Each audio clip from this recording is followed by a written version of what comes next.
Hello viewers, আশা করি সবাই ভালো আছেন। আজকে আমি আপনাদের সামনে এমন একটি ভিডিও নিয়ে হাজির হয়েছি যে ভিডিওটি দেখলে আপনারা সবাই কম বেশি উপকৃত হবেন। বিশেষ করে যাদের চ্যানেল র্যাঙ্কিং করে না অথবা চ্যানেল সার্চ করলে শো করে না, চ্যানেল কেউ দেখতে পারে না, নিজের বন্ধুবান্ধব অথবা কাজের ক্ষেত্রে যখনই কেউ আপনার চ্যানেল লিখে সার্চ করে তখন সেই সময় সেই চ্যানেলটি খুঁজে পায় না। তো এই ভিডিওটা সম্পূর্ণ দেখলে আপনার চ্যানেল অবশ্যই যে কেউ খুঁজে পাবে খুব সহজে এবং সবার প্রথমে র্যাঙ্কিং করবে। তাহলে চলুন কথা না বলে শুরু করা যাক। তো আমাদের চ্যানেল সবার প্রথমে র্যাঙ্কিং করার জন্য আমাদের সর্বপ্রথম চলে যেতে হবে যে কোনো একটা ব্রাউজারে। তো আমি একটা ব্রাউজার বেছে নিলাম, তারপরে ব্রাউজারে যে আমাদের লিখতে হবে m.youtube.com। তো আপনারা এটা লিখে সার্চ করবেন m.youtube.com।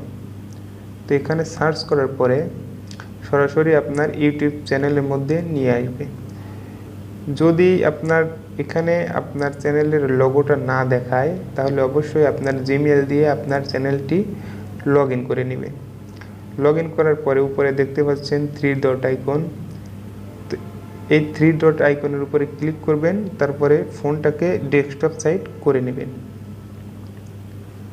ডেস্কটপ সাইট করার পরে আপনি এখানে দেখেন আপনার চ্যানেলের লোগোটি এখানে শো করবে।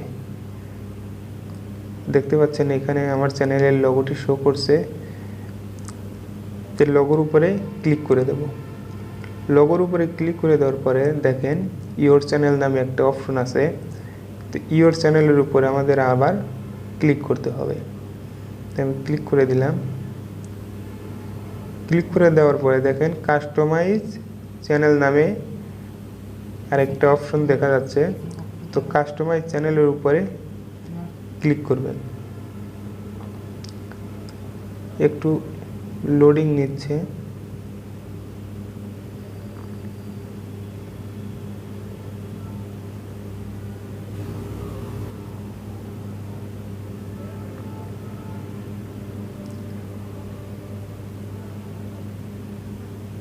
তারপরে এরকম একটা ইন্টারফেস পাবেন। আপনারা একটু নিচের দিকে খেয়াল করেন,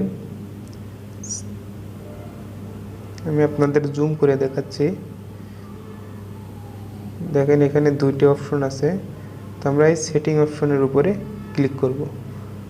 সেটিং অপশনের উপরে ক্লিক করার পরে দেখেন এরকম একটা ইন্টারফেস আসবে। বাম পাশে দেখেন চ্যানেল নামে একটা অপশন আছে। তো চ্যানেলের উপরে ক্লিক করব। চ্যানেলের উপরে ক্লিক করার পরে দেখেন এইখানে আছে হচ্ছে কিওয়ার্ড। এই কিওয়ার্ডটা কি আর কিওয়ার্ডটার কাজটা কি সেটা আমি আপনাদের এখন বলবো। আপনার চ্যানেলে যদি কিওয়ার্ড ঠিক মতো না দেন তাহলে আপনার চ্যানেল কখনোই সার্চ করলে কেউ দেখতে পাবে না বা খুঁজে পাবেন না।